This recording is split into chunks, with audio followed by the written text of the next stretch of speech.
Everyone, welcome back to our channel. मैं हूं खुशी जोशी और यह है आपका प्यारा सा चैनल पीवी नेशन। हम लोग टारगेट इन टीएससी स्टार्ट किए थे।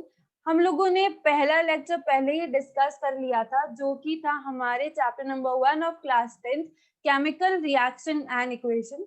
आज हम लेक्चर सेकेंड डिस्कस करने वाले हैं। जिसने पहला लेक्चर नहीं देखा है, सबसे पहले जाकर वो लेक्चर देखो, तभी ये लेक्चर समझ आएगा।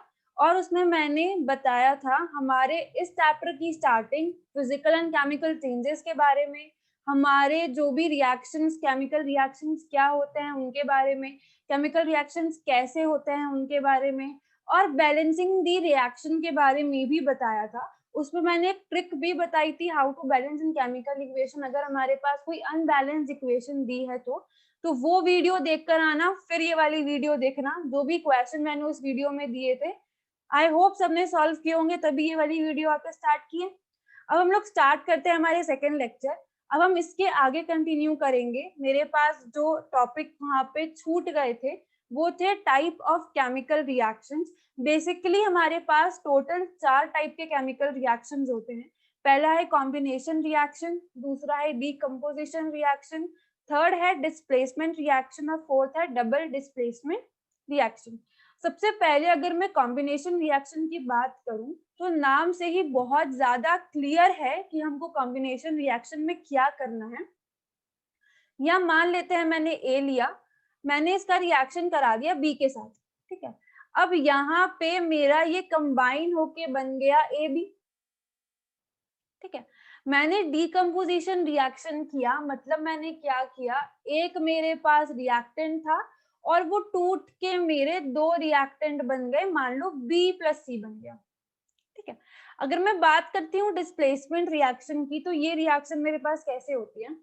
मेरे पास ए प्लस सी बी है और मैंने इसको रिएक्ट कराया, मेरे पास बन गया ए बी प्लस सी। मतलब कि मेरा जो डिस्प्लेसमेंट हो गया सी का, वो ए के पास चला गया, है ना। वहीं अगर मैं बात करूं डबल डिस्प्लेसमेंट रिएक्शन की, तो ये कैसे होगा। मान लेते हैं मेरे पास A B plus C D था और वो रिएक्ट होने के बाद में क्या बन गया, वो बन गया ए सी प्लस बी डी, ठीक है। ये मैंने एक जर्नल फॉर्म बताया कि ऐसे अगर हमें याद है तो हम लोग कोई भी रिएक्शन को आइडेंटिफाई कर सकते हैं कि यहाँ मेरा कॉम्बिनेशन हुआ है, यहाँ मेरा डिकम्पोजिशन हुआ है, यहाँ डिस्प्लेसमेंट हुआ है। सबसे पहले अब हम स्टार्ट करेंगे हमारा combination reaction. Combination reaction already मैंने एक्सप्लेन किया है कि ये मेरा A plus B gives A B होता है। एक एग्जाम्पल अगर मैं लूँ तो मेरे पास कैल्शियम की ऑक्साइड है, मैंने इसका रिएक्शन में करा दिया H2O से और मुझे बन गया CaOH का होल ट्वाइस, मतलब कि मैंने रिएक्शन का कराया है। ये मेरे पास होता है क्विक लाइन। बच्चों यहाँ पे हमको जो इसके कॉमन नेम है ये याद रखना बहुत इंपॉर्टेंट है। हमारे जो कैल्शियम ऑक्साइड हो गया, कैल्शियम हाइड्रोक्साइड हो गया, कैल्शियम कार्बोनेट हो गया, क्योंकि इनके केमिकल नेम से ज्यादा फेमस इनके कॉमन नेम्स है। क्वेश्चंस अगर फॉर्म होते हैं तो हमारे कॉमन नेम्स लिखकर वो लोग फॉर्म करते हैं, तो इसलिए यहाँ पे इनके कॉमन नेम याद रखना ज्यादा इंपॉर्टेंट है। मेरे पास कैल्शियम ऑक्साइड का कॉमन नेम होता है क्विक लाइन, मेरे पास कैल्शियम हाइड्रोक्साइड का कॉमन नेम होता है स्लेक्ड लाइम, ठीक है। मैंने जब कैल्शियम ऑक्साइड को H2O से कंबाइन किया, मतलब मैंने क्या किया, A प्लस बी किया और मुझे प्रोडक्ट मिल गया ए बी, कंबाइन हो गई, ठीक है। तो यहाँ पे मेरा कैल्शियम ऑक्साइड बहुत विग्रसली रिएक्ट करता है पानी के साथ में और बना देता है मेरा स्लेक्ड लाइम, ठीक है। ये मेरे पास रिएक्शन हो गई। यहाँ पे जो रिएक्शन हुई है इसी रिएक्शन को हम लोग कॉम्बिनेशन रिएक्शन बोलते हैं, क्योंकि यहाँ पे मेरे पास कंबाइन हो गए हैं मेरे रिएक्टेंट्स, तो ये मेरे पास होता है कॉम्बिनेशन रिएक्शन।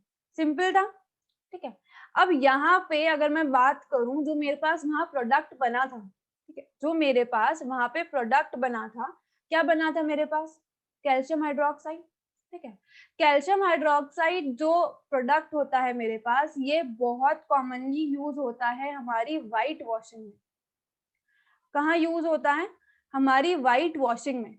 क्या होता है कि हम लोग जब भी हमारे दिवाली पे या कोई भी फेस्टिवल पे हम हमारे घरों में पेंट कराते हैं, पेंट कराया, अब हम लोग व्हाइट वॉशिंग कराते हैं पेंट कराने के बाद में कि मेरे दीवारों पे शाइन आ जाए, सिर्फ शाइन के लिए हमने कराया। अब होता क्या है, हमारा जो व्हाइट वॉशिंग होती है वो कैल्शियम हाइड्रोक्साइड के साथ होती है। हमने कैल्शियम हाइड्रोक्साइड लिया, उसको मैंने पूरे दीवार पे लगा दिया। अब 2 से 3 दिन बाद में वहां पे थोड़ी शाइनी सरफेस हमको दिखना स्टार्ट हो जाती है। ये प्रोसीजर में टोटल 2 to 3 डेज लगते हैं। ऐसा क्यों होता है? अब हमने दीवार पे लगा तो दिया था, वही कंपाउंड लगाया, अब वो 1 से 2 दिन बाद में ही क्यों हमको शाइनिंग शो करता है? जब हमने उसको दीवार पे लगाया, हमारे एटमॉस्फेयर में CO2 गैस प्रेजेंट होती है। मेरा जो CO2 गैस है वो रिएक्ट कर जाता है कैल्शियम हाइड्रोक्साइड के साथ में और बना लेता है मेरा कैल्शियम कार्बोनेट। क्या बना लेता है? Calcium carbonate. इसको हम लोग मार्बल भी बोलते हैं, ठीक है। ये बना लिया मैंने कैल्शियम कार्बोनेट। तो बेसिकली इस कैल्शियम कार्बोनेट की फॉर्मेशन की वजह से मेरे जो दीवारों पे शाइन आना स्टार्ट हो जाती है जब भी हम व्हाइट वॉशिंग करते हैं तब, ठीक है। ये सेम हमारी एनसीईआरटी में भी लिखा है। क्या लिखा है देख लेते हैं एक बार, ठीक है। सेम चीज हमारी एनसीईआरटी में भी लिखी है। यहाँ पे हमारे देखो, तुम्हारी एनसीईआरटी में जहां पे भी बॉक्सेस बने हुए हैं, जहां पे भी डिफरेंट कलर के डब्बे बने हुए, छोटे हों बड़े हों, उसको तुमको छोड़ना नहीं है। हमारे एनटीएससी में बहुत सारे सवाल उस डब्बे में से ही उठकर तुम्हें दिखाई देंगे क्योंकि वो एक्स्ट्रा इन्फॉर्मेशन लिखी होती है, ठीक है। तो यहाँ पे हमारे पास कैल्शियम हाइड्रोक्साइड रिएक्ट कर जाता है विथ कार्बन डाइऑक्साइड एयर में और एक लेयर बना लेता है हमारी कैल्शियम कार्बोनेट की दीवार पर, ठीक है। और ये 2 से 3 दिन बाद में व्हाइट वॉशिंग के एक शाइनी फिनिश दे देता है हमारी वॉल को। हमारे पास जो CaCO3 होता है, ये मार्बल होता है, मैंने बता दिया। ये मेरे पास रिएक्शन होती है, इसको याद रखना, ठीक है। अब मेरे पास कॉम्बिनेशन रिएक्शन के कुछ एग्जांपल और होते हैं, जैसे मैंने कार्बन को ऑक्सीजन से रिएक्ट करा दिया, मेरे पास कार्बन डाइऑक्साइड बन गया। ये मेरे पास होता है कोल, ठीक है, कोल होता है ना ये कार्बन। मैंने कार्बन लिया, उसको रिएक्ट किया ऑक्सीजन से, कंबाइन होकर CO2 बन गया। मैंने H2 लिया, कंबाइन किया O2 से और कंबाइन होके क्या बन गया? वो H2O बन गया। बहुत इजी रिएक्शंस थी, है ना। तो हमको कॉम्बिनेशन रिएक्शन शायद अब बहुत अच्छे से क्लियर है कि मेरे पास कैसे होती है, कैसे हमको आइडेंटिफाई करना है। यहाँ पे इसके कॉमन नेम याद रखना क्योंकि क्वेश्चन में तुमको कॉमन नेम से ही मिलेंगे सारे क्वेश्चंस जो मिलेंगे। आगे हम बढ़ते हैं हमारे अगली रिएक्शन की तरफ, वो है डीकम्पोजिशन रिएक्शन। देखो, डीकम्पोजिशन रिएक्शन मतलब क्या होता है? मेरा एक सिंगल प्रोडक्ट डिकम्पोज होके 2 प्रोडक्ट बना देता है। मतलब मेरे पास अगर ए भी एक प्रोडक्ट, एक रिएक्टेंट है तो वो टूट कर A+B बना लेगा। मतलब एक सिंगल मेरे पास अगर रिएक्टेंट है वो टूट कर 2 प्रोडक्ट बना लिए। जैसे एग्जांपल है मेरे पास FeSO4, उसको मैंने हीट किया, क्या बन गया? Fe2O3 plus SO2 plus SO3। Clear? यहाँ पे मेरे पास एक रिएक्शन क्या किया हमने, मेरा लिया मैंने मार्बल, मतलब मैंने लिया कैल्शियम कार्बोनेट। इसको मैंने जब तोड़ा ना, मेरे पास बन गया कैल्शियम की ऑक्साइड प्लस CO2। ये होता है मेरा सीमेंट का मैन्युफैक्चर, ठीक है। मेरा जो सीमेंट होता है उसमें मेरे पास कैल्शियम ऑक्साइड भी होती है और कार्बन डाइऑक्साइड भी होता है। देखो, एक बात यहाँ से और हमें पता चली है, इसको ध्यान रखना कि मेरा जो भी मेटल के कार्बोनेट होते हैं, ठीक है, जब भी वो टूटते हैं ना, वो हमेशा मुझे देंगे बेसिकली मेटल की ऑक्साइड। वो हमेशा मुझे देंगे मेटल की ऑक्साइड प्लस कार्बन डाइऑक्साइड, ठीक है। अगर मैं बात कर लूं मेटल के बाइकार्बोनेट्स की, अगर मैं बात कर लूं मेटल के बाइकार्बोनेट्स की, तो वो टूट कर मुझे देंगे मेटल का carbonate plus H2O plus CO2, ठीक है। सॉरी, मेटल की ऑक्साइड देंगे, I am so sorry, metal की ऑक्साइड देंगे। क्लियर? तो यहाँ पे ये रिएक्शन ध्यान रखना, ये मेरा मैन्युफैक्चर ऑफ सीमेंट है। बस तुम्हें डीकम्पोजिशन रिएक्शन में सिर्फ ये याद रखना है कि मेरा एक जो रिएक्टेंट था वो टूट के मुझे 2 रिएक्टेंट मिल गए, एक टूटा 2 मिल गए, ठीक है। तो ये मेरे पास है डीकम्पोजिशन रिएक्शन। आगे हम बात करते हैं कुछ और आगे इसके वेरिएशंस की। तो मेरे पास एक होता है थर्मल डीकम्पोजिशन, ठीक है। थर्मल डीकम्पोजिशन कुछ बहुत कॉम्प्लेक्स वर्ड नहीं है, सेम एज वो डीकम्पोजिशन ही होता है, लेकिन थर्मल डीकम्पोजिशन वो रिएक्शंस होती है जिनको हमको हीट प्रोवाइड करनी पड़ती है उसको तोड़ने के लिए, मतलब कि हमको थोड़ी एनर्जी देनी पड़ी ताकि वो टूट जाए, भले ही वो एनर्जी सनलाइट के फॉर्म में हो, भले ही वो एनर्जी ऐसी हो कि मैंने बर्नर में उसको जला दिया, वो डिकम्पोज हो गए। ठीक है, पहली रिएक्शन है मेरे पास में कि मेरे पास PbNO3 का होल ट्वाइस हमारा लेड नाइट्रेट को हीट किया मैंने, वो टूट गया मेरे लेड की ऑक्साइड, नाइट्रोजन डाइऑक्साइड और ऑक्सीजन में, डिकम्पोजिशन रिएक्शन हो गई। अगला एग्जाम्पल मेरे पास देखो, यहाँ पे मेरी एनसीईआरटी में डायग्राम दिया है, क्या खिड़की खोली है हमने और मैंने चाइना डिश में रख दिया है सिल्वर क्लोराइड। क्या किया है, खिड़की खोली है और मैंने रख दिया है मेरे चाइना डिश में सिल्वर क्लोराइड। ठीक है, इससे हमारा क्या होगा कि मेरे पास जो व्हाइट कलर का सिल्वर क्लोराइड था वो ग्रे कलर का हो जाएगा। मतलब कि यहाँ मेरा सिल्वर का फॉर्मेशन हो गया, सिल्वर ग्रे कलर का होता है ना, चांदी, है ना। तो यहाँ पे क्या हुआ, एक मेरे पास रिएक्टेंट था, टूट के Ag+Cl2 बन गए, मतलब मेरा क्या हो गया, यहाँ पे डिकम्पोजिशन रिएक्शन हो गई। अब आगे एक रिएक्शन और आती है मेरे पास में, वो रिएक्शन क्या होती है, मेरा जो AgBr होता है, ठीक है, AgBr टूट के Ag+Br बन जाते हैं, Br2 बन जाते हैं बेसिकली, और ये मेरे पास यूज होते हैं इन व्हाइट एंड ब्लैक फोटोग्राफी। ये मेरे पास कहाँ यूज होते हैं, व्हाइट एंड ब्लैक फोटोग्राफी में। ठीक है, ये याद रखना कि मेरे पास ये जो रिएक्शंस हैं ये यूज होते हैं हमारे ब्लैक एंड व्हाइट फोटोग्राफी में। ठीक है, अब हमने यहाँ पे कितनी रिएक्शन के टाइप देख लिए, दो टाइप देख लिए। पहला हमने क्या देखा, कॉम्बिनेशन, और हमने आगे क्या देखा, हमारा डिकम्पोजिशन। आगे हम बात कर लेते हैं हमारे अगले टाइप की, जो है हमारा डिस्प्लेसमेंट रिएक्शन। या मैंने क्या किया, मैंने आयरन की खीले ली, नेल्स लिए, और उसको मैंने डिप कर दिया कॉपर सल्फेट के सॉल्यूशन में। मैंने तुम्हें रिएक्टिविटी शायद बताई थी आगे कि मेरे पास रिएक्टिव जो मेटल्स होते हैं वो डिस्प्लेस कर जाते हैं मेरे नॉन रिएक्टिव मेटल को। मतलब कि मेरे जो मोर रिएक्टिव मेटल्स जो होते हैं ये डिस्प्लेस कर जाते हैं मेरे लेस रिएक्टिव मेटल्स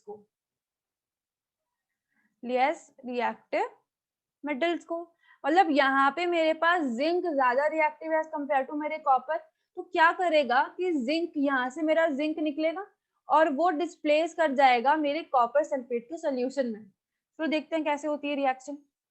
ठीक है, हमने ये तो देख लिया रिएक्शन ऐसे हुई है, लेकिन अब लिखते हैं कैसे, इसको ये देख लेते हैं। जैसे मैंने यहाँ पे, अब मैंने जो वहां पे आयरन की नेल ली थी ना, देखो सिल्वर से ये ब्राउन कलर की हो गई है, मतलब क्या हो गया, कॉपर बहुत सारा डिपॉजिट हो गया। मेरा क्या हुआ था, मैंने जो आयरन की नेल ली थी और कॉपर सल्फेट सॉल्यूशन लिया था, जब मैंने इसको रिएक्ट कराया मेरे पास आयरन सल्फेट का सॉल्यूशन बन गया और कॉपर बाहर निकल गया। मतलब कि मेरा आयरन डिस्प्लेस हो गया कॉपर की जगह पर, मतलब यहाँ पे मोर रिएक्टिव मेटल ने लेस रिएक्टिव मेटल की जगह ले ली। ठीक है, यहाँ पे मेरे पास कॉपर सल्फेट का सोल्यूशन था ब्लू कलर का, लेकिन अब मेरे पास थोड़ा फेड ब्लू हो गया है जब मेरे पास सोल्यूशन आ गया है FeSO4 का। क्लियर, तो यहाँ पे डिस्प्लेसमेंट रिएक्शन हमें पहचाननी भी आनी चाहिए कि कैसे हम लोग आइडेंटिफाई करेंगे कि हाँ ये मेरी डिस्प्लेसमेंट रिएक्शन है। ठीक है, ये बहुत क्लियर है हमें, बहुत इजी था ये, कुछ नहीं है, बस ज्यादा रिएक्टिव मेटल्स जो होते हैं वो डिस्प्लेस कर जाते हैं हमारे कम रिएक्टिव मेटेरियल्स को, तो हमारी डिस्प्लेसमेंट रिएक्शन हो जाती है। आगे कुछ और एग्जाम्पल हम देख लेते हैं। जैसे यहाँ पे हमारे पास क्या हुआ है, मेरा Zn plus CuSO4 same reaction है कि वो Zn डिस्प्लेस कर गया और Cu बाहर निकल गया। ठीक है, तो यही मेरा यहाँ पे मोर रिएक्टिव है। यहाँ पे मेरे पास है Pb प्लस CuCl2, ये मेरे पास बन गया है PbCl2 प्लस Cu, मतलब यहाँ पे मेरे पास Pb मोर रिएक्टिव है। मतलब फर्स्ट वाली इक्वेशन में मेरे पास Zn मोर रिएक्टिव था, Zn मोर रिएक्टिव था, और मेरे पास सेकेंड वाली इक्वेशन में Pb मोर रिएक्टिव था, Pb मोर रिएक्टिव था। अब क्वेश्चन में हमको कुछ भी पूछ सकते हैं, चाहे वो हमसे ये पूछ लें कि ज्यादा रिएक्टिव कौन सा है, चाहे वो ये पूछ ले किसने किसको डिस्प्लेस कर दिया, कौन ऐसे ही बाहर निकल गया। क्लियर, तो हमको एक रिएक्शन से ये सब चीजें आइडेंटिफाई करने आनी चाहिए कि पी यहाँ पे Zn मोर रिएक्टिव है, तो यहाँ पे जो कॉपर है वो लेस रिएक्टिव है। यहाँ पे अगर Pb मोर रिएक्टिव है तो यहाँ पे कॉपर लेस रिएक्टिव है। क्लियर? तो ये थे मेरे एग्जांपल्स ऑफ डिस्प्लेसमेंट रिएक्शन कि मेरे पास जो बेसिकली ज्यादा रिएक्टिव मेटल्स होते हैं वो डिस्प्लेस हो जाते हैं मेरे कम रिएक्टिव मेटल पे। अब हम बात कर लेते हैं यहाँ पे डबल डिस्प्लेसमेंट रिएक्शन। अभी हमको डिस्प्लेसमेंट ही समझा था और यहाँ पे इन लोगों ने डबल डिस्प्लेसमेंट भी दे दिया। अब देख लेते हैं क्या होता है double displacement. Double displacement reaction basically मेरे पास ऐसा होता है कि मैंने A प्लस AB लिया और उसको मैंने कंबाइन किया मेरे CD से। अब यहाँ पे मैं एक स्टेटमेंट लिख देती हूँ कि मेरे पास A ज्यादा रिएक्टिव है B से और यहाँ पे मेरे पास C ज्यादा रिएक्टिव है। ठीक है, तो मेरा A जो ज्यादा रिएक्टिव है ये डिस्प्लेस हो जाएगा।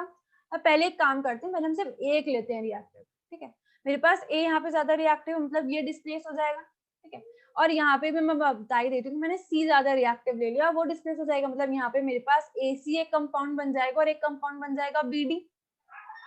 ऐसे ही होगा ना, मेरे पास जो ज्यादा रिएक्टिव है वो डिस्प्लेस करेगा बेसिकली। तो यहाँ पे मेरे पास AC प्लस BD बन गया। जैसे यहाँ पे इन्होंने क्या किया है, एक टेस्ट ट्यूब है जिसमें बेरियम क्लोराइड का सोल्यूशन है। ठीक है, और ये लोग उसमें क्या डाल रहे हैं, ये लोग उसमें डाल रहे हैं हमारे सोडियम सल्फेट का सोल्यूशन। मतलब कि बेरियम क्लोराइड के सोल्यूशन में ये लोग मिला रहे हैं क्या, सोडियम सल्फेट का सोल्यूशन। मतलब हमारे पास sodium sulphate N2SO4, barium chloride BaCl2। अब यहाँ पे मेरे पास डिस्प्लेसमेंट हो गया कि मेरा यहाँ बन गया Na और ये बन गया Cl। मतलब एक बन गया मेरे पास NaCl और एक बन गया मेरे पास Ba और SO4, मतलब कि BaSO4। बहुत आसान हो गया ये तो। अगर हमको डिस्प्लेसमेंट समझ आया है ना तो डबल डिस्प्लेसमेंट समझने में ज्यादा कॉम्प्लिकेशंस नहीं होगी।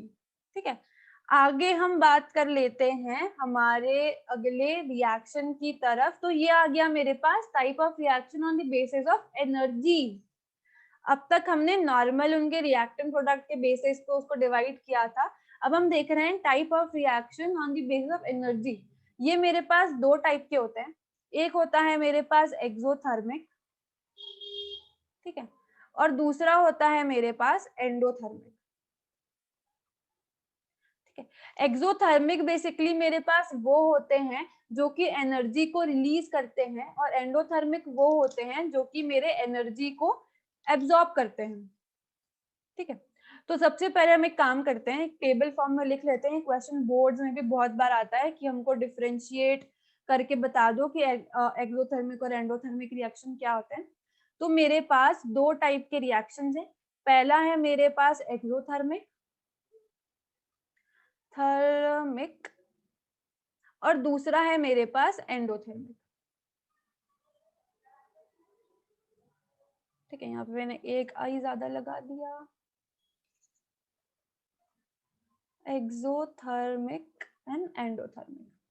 ठीक है, यहाँ पे सबसे पहले हम बात कर लेते हैं हमारे एक्सोथर्मिक रिएक्शन के बारे में। तो याद रखना बहुत अच्छे से कि मेरे सारे एक्सोथर्मिक रिएक्शन जो होते हैं वो कॉम्बिनेशन रिएक्शन होते हैं। मेरे सारे एक्सोथर्मिक रिएक्शंस जो होते हैं वो कॉम्बिनेशन रिएक्शंस होते हैं। क्लियर? अब मेरे जो एंडोथर्मिक रिएक्शंस होते हैं वो डीकंपोजिशन रिएक्शन होते हैं। वो कौन से होते हैं? वो होते हैं मेरे पास डीकंपोजिशन रिएक्शन। ये पॉइंट बहुत इंपॉर्टेंट है, याद रखना। मेरे सारे कॉम्बिनेशन रिएक्शंस एक्सोथर्मिक, सारे डीकंपोजिशन रिएक्शन कौन से? एंडोथर्मिक। ठीक है, आगे हम बात कर लेते हैं कि मेरे एक्सोथर्मिक रिएक्शन बेसिकली होते क्या है। तो मेरे पास वो सारे रिएक्शन जिसमें मेरी हीट इवॉल्व हो रही है वो मेरे पास होते हैं एक्सोथर्मिक। वो सारे रिएक्शन जिसमें मेरी हीट एब्जॉर्ब हो रही है ये मेरे पास होते हैं एंडोथर्मिक। अगर हम बात कर लें कुछ एग्जांपल्स की, तो सबसे पहला एग्जांपल है मेरे पास बर्निंग ऑफ गैस का। Burning of gas, burning of gas मतलब कि एक काम करते हैं, मैंने CH4 प्लस CO2 का एग्जाम्पल लिया, सॉरी CH4 प्लस O2 का एग्जाम्पल लिया, बर्न कर रहे हैं। ये हमने कहीं और भी पढ़ा है, ये हमने कहीं और भी पढ़ा है। कहाँ पढ़ा है ये हमने? हमारे केमिकल चेंज में, है ना। तो ये मेरा बन जाता है क्या, H2O प्लस CO2। ठीक है, एक हम एग्जांपल और ले सकते हैं, मेरा रेस्पिरेशन। जब मैं रेस्पिरेशन कराती हूँ तो मेरे पास क्या होता है, ये मेरे पास है C6H12O6, ये मेरे कंबाइन होते हैं विथ O2 और बना देते हैं मेरे H2O प्लस CO2। ठीक है, तो मेरे पास ये सारी रिएक्शन जिसमें मेरी हीट इवॉल्व हो रही है, यहाँ पे मेरे पास कुछ अमाउंट ऑफ हीट निकलती है, यहाँ पे क्या निकलता है, एटीपी निकलता है। यहाँ पे हमारा एनर्जी का यूनिट होता है जो हमारी बॉडी में सारा काम कराता है। ठीक है, अब मैं अगर एंडोथर्मिक रिएक्शन की बात करते हैं तो सबसे पहला मेरे पास आ जाता है, अभी हमने देखा था हमारा जो फॉर्मेशन ऑफ सीमेंट होता है, ये भी तो एक एंडोथर्मिक रिएक्शन ही है। CaCO3 हमको क्या दे देता है, CaO प्लस CO2। ठीक है, दूसरा एग्जांपल ले लेती हूँ मैं, फोटोसिंथेसिस। अगर मैंने यहाँ पे रेस्पिरेशन लिया है तो यहाँ पे मेरा फोटोसिंथेसिस हो सकता है, मतलब क्या, मेरा CO2 प्लस H2O मिलकर बन जाता है C6H12O6, मतलब कि मेरे प्लांट्स का खाना बन जाता है। फोटोसिंथेसिस बेसिकली वो प्रोसेस होती है जिससे प्लांट अपना खाना खुद सिंथेसाइज कर लेती है। ठीक है, तो ये मेरे पास है एक्सोथर्मिक और एंडोथर्मिक के बीच में डिफरेंसेस, इसको याद रखना, ये पॉइंट इंपॉर्टेंट है कि ये मेरा डिकम्पोजिशन होता है, ये मेरा कॉम्बिनेशन होता है और ये होता है हमारा डीकम्पोजिशन रिएक्शन। क्लियर, आगे बढ़ते हैं हम हमारे अगले टॉपिक की तरफ। तो ये है मेरे पास रिडॉक्स रिएक्शन। ठीक है, रिडॉक्स रिएक्शन नाम से ही बहुत कॉम्प्लिकेटेड है कि बाप रे रिडॉक्स रिएक्शन क्या होता है। रिडॉक्स रिएक्शन मेरे पास क्या होता है कि मैंने ऑक्सीडेशन कराया, ठीक है, मैंने उस सेम रिएक्शन में क्या किया, रिडक्शन भी करा लिया। मेरे पास वो रिएक्शंस जिसमें ऑक्सीडेशन भी होता है और जिसमें रिडक्शन भी होता है, वो मेरे होते हैं रिडॉक्स रिएक्शन। मेरे पास ऐसे रिएक्शंस जहां पे ऑक्सीडेशन और रिडक्शन सेम रिएक्शन में होते हैं, ये मेरे पास क्या होते हैं, रिडॉक्स रिएक्शन। क्लियर, अब सबसे पहले हम ये समझ लेते हैं कि मेरे ऑक्सीडेशन क्या होते हैं, रिडक्शन क्या होते हैं। अगर हमें यही नहीं पता है तो आगे तो हम बता ही नहीं सकते कि रिडॉक्स रिएक्शन क्या होते हैं। ठीक है, तो हम लोग क्या करें, सबसे पहले हम ऑक्सीडेशन देख लेते हैं। तो ऑक्सीडेशन मेरे पास होता है एडिशन ऑफ ऑक्सीजन या फिर रिमूवल ऑफ हाइड्रोजन। मतलब मैंने क्या किया, या तो मैं O2 का एडिशन कर दूं या तो मैं H2 का रिमूवल कर दूं, दोनों ही केसेस में ये मेरा होगा ऑक्सीडेशन। यहाँ पे एग्जांपल लिया मैंने, कॉपर प्लस O2, हमको क्या बन गया, CO, मतलब कि मेरा ऑक्सीजन कंबाइन हो गया यहाँ पे, मतलब क्या हो गया, ऑक्सीडेशन हो गया। क्लियर है, बहुत ज्यादा क्लियर है।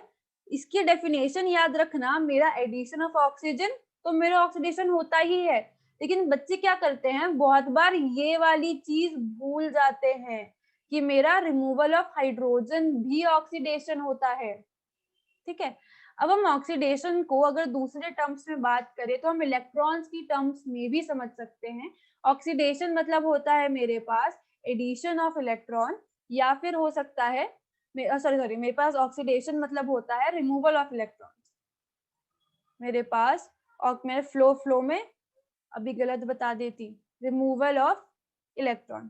ठीक है, मेरे पास ऑक्सीडेशन हो, अब ऑक्सीडेशन की मेरे पास 3 डेफिनेशंस है, oxidation of addition of oxygen, removal of hydrogen and removal of electron. ठीक है, तुम्हें ऑप्शंस में कहीं भी ये तीनों में से कोई एक डेफिनेशन दिखे तो आंसर मेरा सही होगा, इसलिए तीनों डेफिनेशंस को ध्यान रखना। आगे हम बात कर लेते हैं हमारे रिडक्शन के बारे में। तो ऑक्सीडेशन का उल्टा रिडक्शन होता है।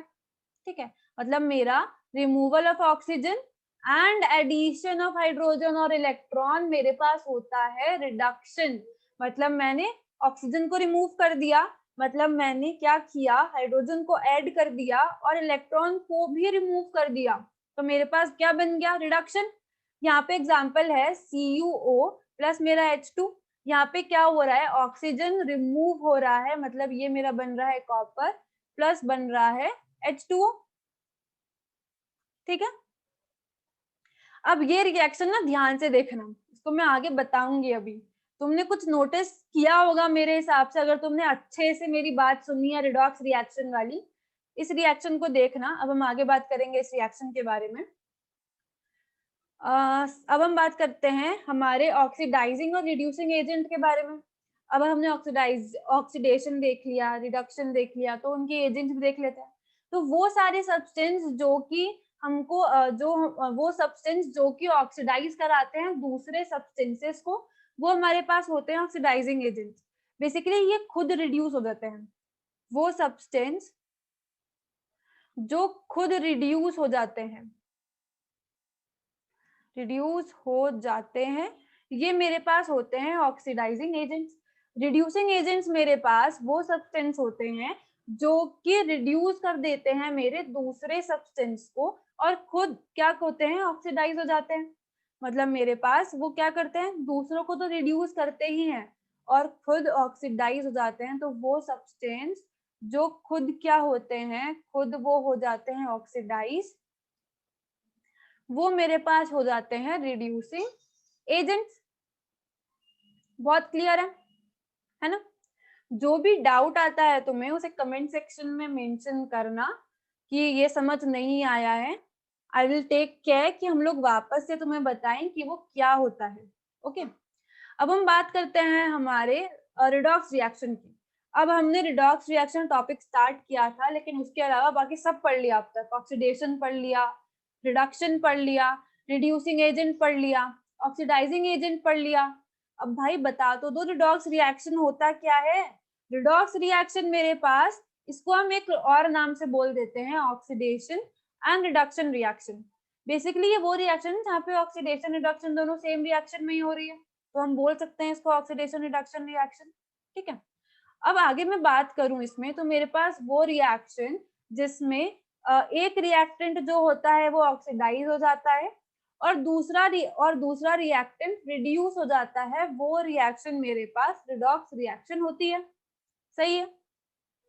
ठीक है, आगे हम बात कर लेते हैं इसके थोड़े एग्जाम्पल पे कि रिडॉक्स रिएक्शन के एग्जाम्पल क्या होते हैं। तो यहाँ पे मेरे पास कॉपर का पाउडर बना है।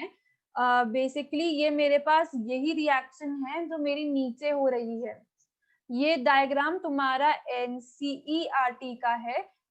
तुम्हारे जो भी कॉम्पिटिटिव एग्जाम्स होते हैं उसमें एनसीईआरटी के जो डायग्राम्स होते हैं, जो ब्लू बॉक्सेस होते हैं, येलो बॉक्सेस होते हैं, उनको छोड़कर नहीं जाना है।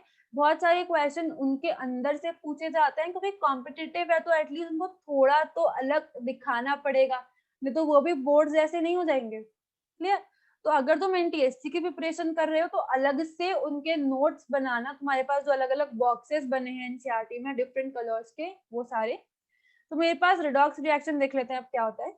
मेरे पास CuO है प्लस H2, मैंने हीट किया इसको, बन गया Cu प्लस H2। यहाँ पे मेरे पास क्या हो रहा है, यहाँ मेरे पास रिमूवल ऑफ ऑक्सीजन हो रहा है। मतलब क्या हो रहा है मेरे पास, रिडक्शन। हमने अभी देखा ना आगे, मेरे पास रिडक्शन मतलब क्या होता है, रिमूवल ऑफ ऑक्सीजन। तो ये मेरे पास क्या हो गया, ये मेरे पास हो गया रिडक्शन। अब मेरे पास यहाँ पे था H2 और यहाँ बन गया H2O। मतलब क्या हो गया, एक ऑक्सीजन ऐड हो गया, मतलब यहाँ हो गया मेरा ऑक्सीडेशन। मतलब कि मेरे पास एक ही रिएक्शन में ऑक्सीडेशन भी हो गया और रिडक्शन भी हो गया। मतलब ये बन गया मेरा रिडॉक्स रिएक्शन। बहुत आसान था ये।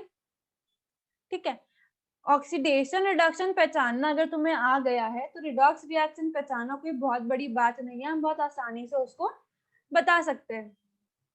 क्लियर? आगे हम बात कर लेते हैं थोड़े और एग्जाम्पल की मेरे रिडॉक्स रिएक्शन में। तो पहला एग्जाम्पल हम लेते हैं ZnO प्लस कार्बन, साथ साथ करना इसको और मुझे बताना किसका ऑक्सीडेशन हुआ है और किसका रिडक्शन हुआ है। इसमें मुझे बताना किसका ऑक्सीडेशन हुआ और किसका रिडक्शन हुआ है। ठीक है, यहाँ पे मेरे पास ZnO है और यहाँ मेरे पास Zn है। मतलब यहाँ से यहाँ जाते जाते ऑक्सीजन गायब हो गया, मतलब क्या हो गया, इसका रिडक्शन हो गया। यहाँ से यहाँ जाते जाते ऑक्सीजन तो दिखाई दे रहा है, मतलब कि इसका हो गया है ऑक्सीडेशन। ठीक है, अगले एग्जाम्पल की बात कर ले।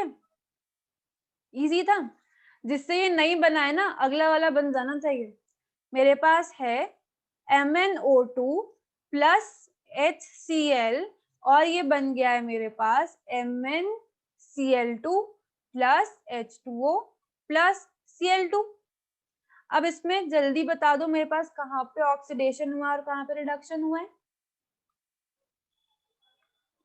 यहाँ पे मेरे पास कहाँ पे ऑक्सीडेशन हुआ है और कहाँ पे रिडक्शन हुआ है। हो गया। देखो बहुत आसान क्वेश्चन था ये तो। मेरे को यहाँ से अगर मैं बात करूं, मुझे यहाँ से यहाँ पर जाना है, तो ये क्या देखा मैंने, ऑक्सीजन तो गायब हो गया, मतलब ये क्या हो गया, रिडक्शन हो गया, रिमूवल ऑफ ऑक्सीजन। ठीक है। और अगर मैं यहाँ HCl से Cl2 पे जाऊं तो यहाँ पे H गायब हो गया, मतलब मेरा रिमूवल ऑफ हाइड्रोजन हो गया। ठीक है। तो यहाँ पे मेरे पास एक बात ध्यान रखना कि मेरे पास रिमूवल ऑफ हाइड्रोजन मतलब कि सीधे सीधे यहाँ होता है मेरा ऑक्सीडेशन। ठीक है। तो मेरे पास डेफिनेशन सिर्फ रिमूवल ऑफ ऑक्सीजन या एडिशन ऑफ ऑक्सीजन नहीं है। हमको मैंने जो 3 डेफिनेशन तुमको बताई है रिडक्शन की, ऑक्सीडेशन की, इसको ध्यान रखना क्योंकि क्वेश्चन में तुमको सीधे सीधे नहीं पूछेंगे। तुमको नॉर्मली किसी भी तरीके से पूछ सकते हैं कि ऑक्सीडेशन हमारा एडिशन ऑफ ऑक्सीजन तो होता ही है, लेकिन साथ साथ रिमूवल ऑफ हाइड्रोजन भी होता है, जो कि यहाँ हमको देखने को मिल रहा है। ठीक है। अब आगे हम बात कर लेते हैं हमारे अगले टॉपिक पे, जो कि है करोजन। अब करोजन तो बहुत आसान टॉपिक है। ये मेरे पास क्या होता है कि जो भी मेरे पास मेटल की सरफेस होती है, मेरे पास हमारे सबके घर में खिड़कियां होंगी। ठीक है। अगर हम सालों से खिड़कियों को बंद करके रखे, स्टोर रूम की खिड़कियां ले लेते हैं। ठीक है। मेरे पास स्टोर रूम की खिड़की है, मैंने उसको सालों से खोली ही नहीं है। अब क्या होगा कि वो ऑक्सीजन के प्रेजेंस में आती होगी, मॉइस्चर के प्रेजेंस में आती होगी, कई बार हो सकता है कि वो एसिड के भी प्रेजेंस में आ जाए। बहुत टाइम तक अगर मेरा मेटल सरफेस रहता है ऑक्सीजन के प्रेजेंस में, मॉइस्चर के प्रेजेंस में, एसिड के प्रेजेंस में, या इन्हीं तरीके के सब्सटेंसेस के प्रेजेंस में जो कि हमारे सराउंडिंग में प्रेजेंट होते हैं, तो वो करोड हो जाता है और इस प्रोसेस को हम बोलते हैं करोजन। तुमने देखा होगा तुम्हारी खिड़की में ना जंक लग गया होगा, ऐसे ना तुम ऐसे हाथ लगाओगे ना, ब्राउन कलर का पाउडर तुम्हारे हाथ में आ जाएगा, है ना। तो बेसिकली वो क्या हो गया है, वहां पे हमारा करोजन हो गया है। ठीक है। वहां क्या हो गया है, यहाँ मेरा हो गया है करोजन। क्लियर।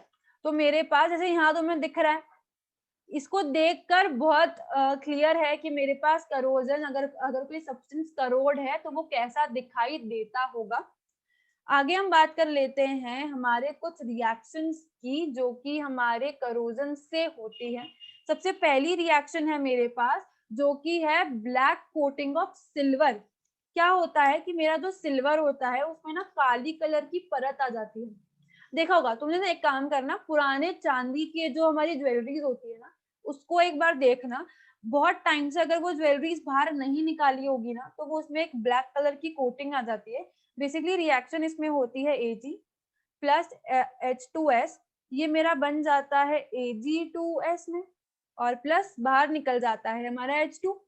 ये मेरे पास सिल्वर होता है, ये रिएक्ट कर जाता है मेरे सल्फाइड से और बना देता है मेरा सिल्वर सल्फाइड। ठीक है। अगली रिएक्शन होती है, अब ये तुमने देखा होगा मेरे जो बहुत बाहर पाइप्स होते हैं, कॉपर के पाइप्स होते हैं, उनमें एक है ना ग्रीन कलर की कोटिंग लग जाती है। बेसिकली यहाँ पे मेरे पास रिएक्शन हो जाती है कॉपर प्लस, अब ये मेरे किस किस के प्रेजेंस में आ रहा है, ये मेरे CO2 के प्रेजेंस में आ रहा है, ऑफ कोर्स आ रहा है, बाहर है, एयर है, CO2 भी है, मेरे ऑक्सीजन के प्रेजेंस में आ रहा है, आएगा, मेरे H2 के प्रेजेंस में आ रहा है। अब बारिश होगी तो प्रेजेंस में H2O के आना है। अगर अगर तुम ऐसा सोच रहे हो कि कोई बहुत हाइट पे अगर मैं रख दूं लेकिन पानी आएगा, तो उसके प्रेजेंस में आएंगे ही आएंगे। क्लियर। तो यहाँ से ये मेरा एक बेसिक कॉपर कार्बोनेट बना लेता है ग्रीन कलर का, तुम्हें दिखाई दे रहा है यहाँ पे। तो ये मेरे पास है ग्रीन कोटिंग ऑफ कॉपर। या मैंने क्या पढ़ा, ये मैं करोजन में पढ़ा कि करोजन में मेरे पास ब्लैक कोटिंग ऑफ सिल्वर हो जाती है पहला, और दूसरा हो जाती है मेरे पास ग्रीन कोटिंग ऑफ कॉपर। तुमने एक और चीज के बारे में पढ़ा होगा जो है रस्टिंग। सबने सुना होगा रस्टिंग के बारे में। तो एक काम करते हैं, थोड़ी प्रोसेस ऑफ रस्टिंग के बारे में भी देख लेते हैं कि कैसे होती है, क्या होती है। मैंने क्या किया, आयरन लिया। अब आयरन, खिड़की है मेरे पास। अब खिड़की अगर है मेरे पास में तो उसको मैं कवर करके तो रख नहीं सकती, वो ऑक्सीजन के प्रेजेंस में भी आएगी। अब अगर मेरे को पानी आया है, भले ही खिड़की घर में है, लेकिन जब बारिश होती है तो मॉइस्चर आ जाता है, थोड़ा थोड़ा ह्यूमिडिटी आ जाती है हमारे एटमॉस्फेयर में, तो थोड़ा पानी भी मिल गया उसको। तो ये सब मिलकर हमारे अच्छे भले आयरन को ऐसा गंदा कर देते हैं, मतलब कि उसमें रस्टिंग कर देते हैं। ये बना लेते हैं Fe2O3.H2O, हमारी रस्टिंग कर देते हैं। रस्टिंग की प्रोसेस याद रखना, मैंने जितनी भी रिएक्शन बताई हैं हमारे करोजन में, सारी इंपॉर्टेंट रिएक्शंस है, एक बार लिख लिख कर देखना उसको।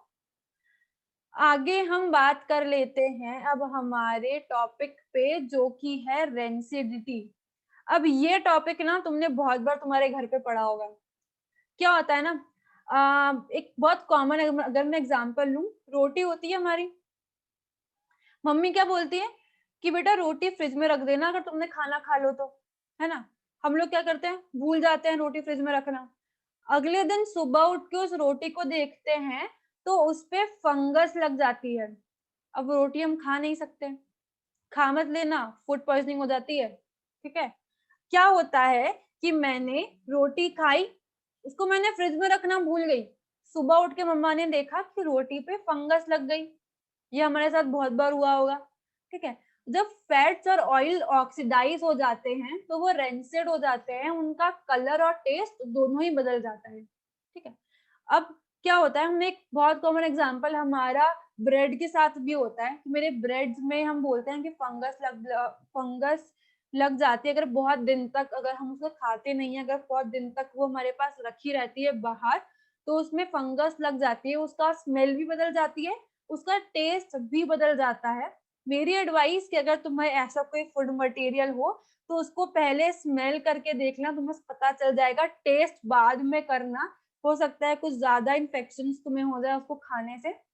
ये सेम मेरे ना बटर वगैरह पनीर वगैरह में भी होता है, देखो यहाँ पे कैसा गंदा कलर हो गया इसका, है ना। तो ये मेरे पास होती है रेंसिडिटी, मतलब कि जब मेरे फैट्स और ऑयल ऑक्सीडाइज हो जाते हैं तो वो रेंसिड हो जाते हैं, उनका स्मेल और टेस्ट दोनों ही चेंज हो जाते हैं। तो ये मेरे पास प्रोसेस होती है ऑफ रेंसिडिटी। हम लोग to prevent rancidity, to prevent rancidity हम लोग ये फॉलोइंग प्रिकॉशंस लेते हैं। सबसे पहला, हम लोग एंटीऑक्सीडेंट्स डाल देते हैं हमारे जो फैट और ऑयल कंटेनिंग फूड होते हैं उसमें, ताकि वो खराब ना हो। ठीक है, एंटीऑक्सीडेंट जैसे कि मैंने क्या करा, मैंने ना सॉल्ट डाल दिया।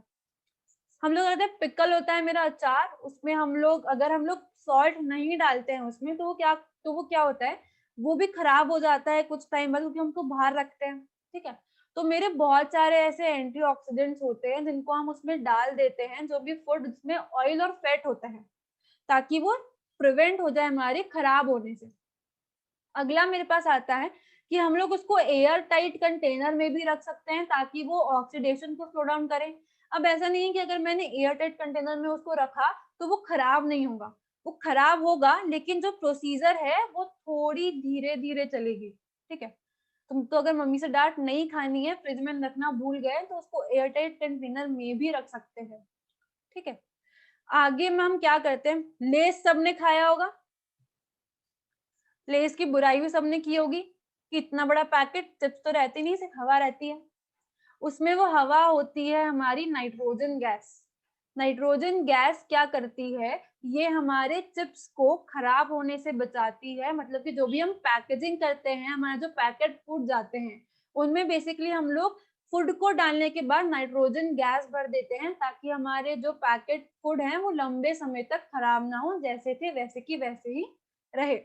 एक बार खोलने के बाद वो खराब हो जाता है अगर हम उसको रख दे, लेकिन जब तक वो पैक्ड है, उसमें नाइट्रोजन गैस पूरी भरी हुई है, तब तक वो खराब नहीं होंगे। ठीक है, आगे है मेरे पास कि एक ऑप्शन बचता है कि हम सारा सामान लेकर फ्रिज में रख दें, रोटी फ्रिज में रख दें, ब्रेड फ्रिज में रख दें, ऐसा कुछ भी सामान जो कि खराब हो सकता है बाहर, हम उसको फ्रिज में रख सकते हैं ताकि वो ऑक्सीडेशन से बच जाए। बेसिकली जो हमारी कोल्डनेस होती है, ये भी स्लो डाउन कर देती है हमारी जो प्रोसेस ऑफ ऑक्सीडेशन होती है, उसको स्लो डाउन दी ऑक्सीडेशन। ठीक है, तो ये होती है मेरी डेंसिटी।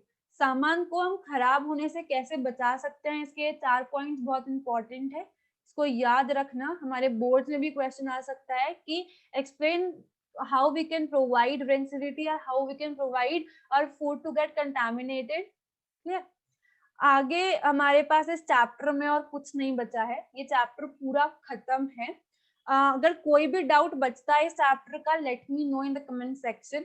तो हम लोग अब मिलते हैं हमारे अगले चैप्टर पे, जो हमारा चैप्टर नंबर 2 है, क्लास 10th का ही, एसिड बेसिस एंड सॉल्ट। सारे क्वेश्चंस जो इससे रिलेटेड है, तुम्हारे पास रेफरेंस मटेरियल है उसके, चाहे वो क्वेश्चन एनसीईआरटी के हो, चाहे वो क्वेश्चन तुम्हारे एनटीएससी के लिए हो, सॉल्व करना। कोई भी डाउट हो, let me know in the comment section. Okay, so stay tuned and we will meet in the next session now.